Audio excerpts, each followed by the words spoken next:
कटारगढ़ कहाँ पर स्थित है? कटारगढ़ कहाँ पर स्थित है? कुंभलगढ़, चित्तौड़गढ़, गढ़बिटली या मेहरानगढ़? बताए दोस्तों कमेंट करके। ये जो प्रश्न है वो प्रीवियस में आए हुए हैं, हमने उस एग्जाम का नाम नहीं लगाया है। तो बताए दोस्तों कटारगढ़ कहाँ पर स्थित है? तो दोस्तों इसमें हमारा राइट आंसर होगा कुंभलगढ़।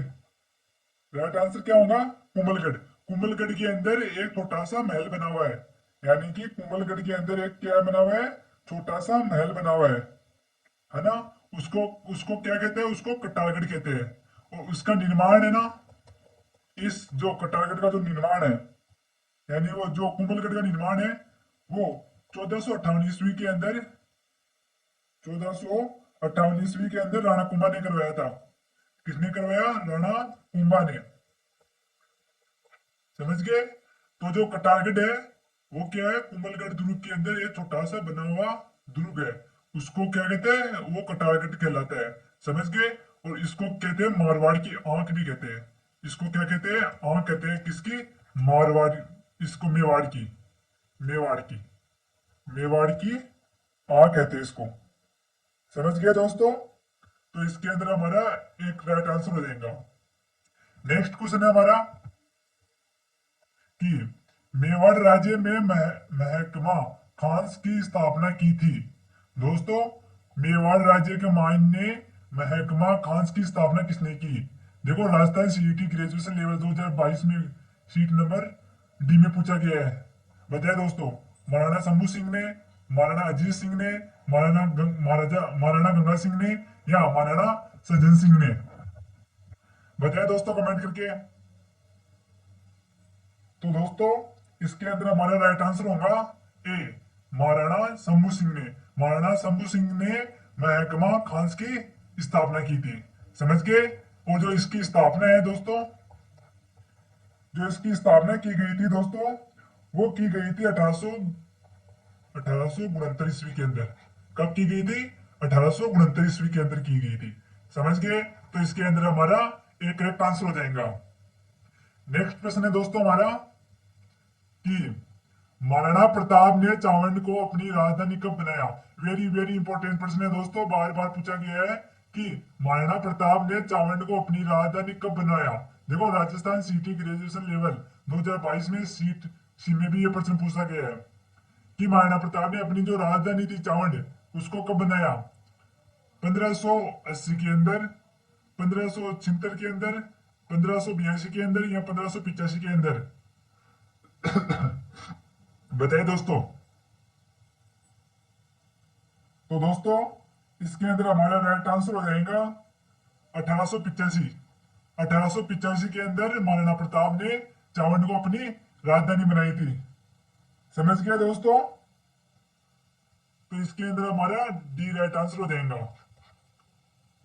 समझ गए?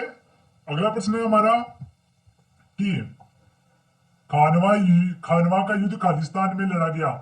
दोस्तों खानवा का युद्ध कब लड़ा गया? 1526 ईस्वी में, 1556 ईस्वी में, 1527 ईस्वी में या 1572 ईस्वी में? बताए दोस्तों। तो दोस्तों इसके अंदर हमारा राइट आंसर होगा 1527 ईस्वी में। कब लड़ा गया? 1527 ईस्वी के अंदर खानवा का युद्ध लड़ा गया। तो दोस्तों ये जो युद्ध है वो किस किस के मध्य हुआ? तो दोस्तों जो खानवा का युद्ध हुआ वो हुआ था राणा सांगा वर्सेज बाबर के बीच। किस किस के बीच हुआ? राणा सांगा व बाबर के बीच हुआ था। समझ गया दोस्तों? तो इसके अंदर हमारा सी राइट आंसर हो जाएगा। नेक्स्ट क्वेश्चन है हमारा कि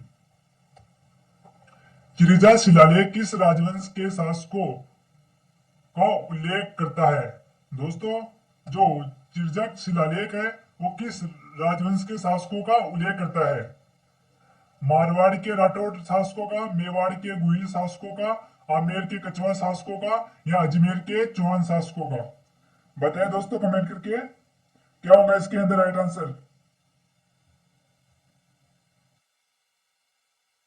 तो दोस्तों इसके अंदर हमारा राइट आंसर होगा बी, मेवाड़ के गुहिल शासकों का। ये जो चिरजा शिलालेख है वो मेवाड़ के गुहिल शासकों का क्या करता है, उल्लेख करता है। समझ गए? तो इसके अंदर हमारा बी राइट आंसर हो जाएगा। नेक्स्ट क्वेश्चन है हमारा कि मानमोरी शिलालेख राजस्थान के किस क्षेत्र से संबंधित है। दोस्तों इंपॉर्टेंट है कि जो मानमोरी शिलालेख है वो राजस्थान के किस क्षेत्र से संबंधित है। मंडोर, चित्तौड़, मारवाड़ या पाली। बताए दोस्तों क्या होगा इसके अंदर हमारा राइट आंसर। तो इसके अंदर दोस्तों हमारा राइट आंसर हो जाएगा बी, चित्तौड़। चित्तौड़ के बारे में जो मानमोरी शिलालेख है वो चित्तौड़ से संबंधित है। समझ गए? किससे संबंधित है? चित्तौड़गढ़ से संबंधित है। तो इसके अंदर हमारा बी राइट आंसर हो जाएगा। नेक्स्ट क्वेश्चन है हमारा कि निम्नलिखित में से कौन सा अभिलेख चित्तौड़ के प्रारंभिक इतिहास पर प्रकाश डालता है। दोस्तों कौन सा शिलालेख चित्तौड़ के प्रारंभिक यानी शुरुआत के इतिहास का प्रकाश डालता है। अचलेश्वर शिलालेख अभिलेख, मानमोरी अभिलेख या सामोली का अभिलेख या बिजोलिया का अभिलेख। बताए दोस्तों। तो इसके अंदर दोस्तों हमारा राइट आंसर होगा मानमोरी शिलालेख अभिलेख। क्या होगा इसके अंदर? मानमोरी जो अभिलेख है वो चित्तौड़ के प्रारंभिक इतिहास का क्या करता है, बताता है, उसके बारे में प्रकाश डालता है। समझ गए? तो इसके अंदर हमारा बी राइट आंसर हो जाएगा। नेक्स्ट क्वेश्चन है हमारा कि राजस्थान का कौन सा पूर्व राजवंश से परंपरा का निर्वहन करता है। इंपॉर्टेंट है दोस्तों। यानी कि राजस्थान का कौन सा राजवंश शैव परंपरा का निर्वहन करता है। चौहान, सिसोदिया, गुहिल या राणा। बताए दोस्तों।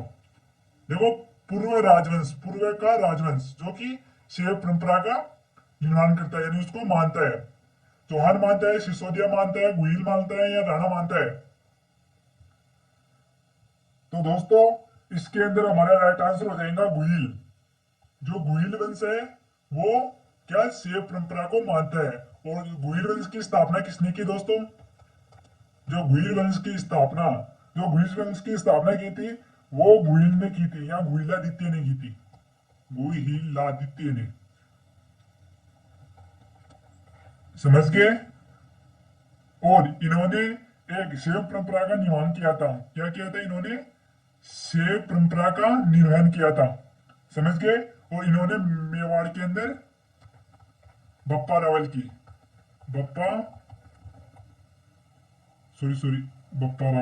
क्या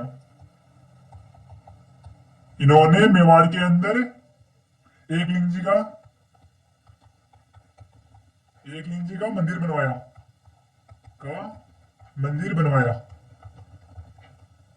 समझ गए? तो इसके अंदर हमारा सी राइट आंसर हो जाएगा। नेक्स्ट क्वेश्चन हमारा कि निम्न में से एकलिंग शिलालेख 1460 ईस्वी का लेखक है। दोस्तों जो एकलिंग शिलालेख है उसका लेखक कौन है? महेश्वर है, राणा कुंभा है, जगन्नाथ है, नाथ राव है या जगत सिंह है। तो दोस्तों जो एकलिंग शिलालेख है जो कि 1460 ईस्वी का जो शिलालेख है उसका जो लेखक था वो था महेश्वरी। कौन?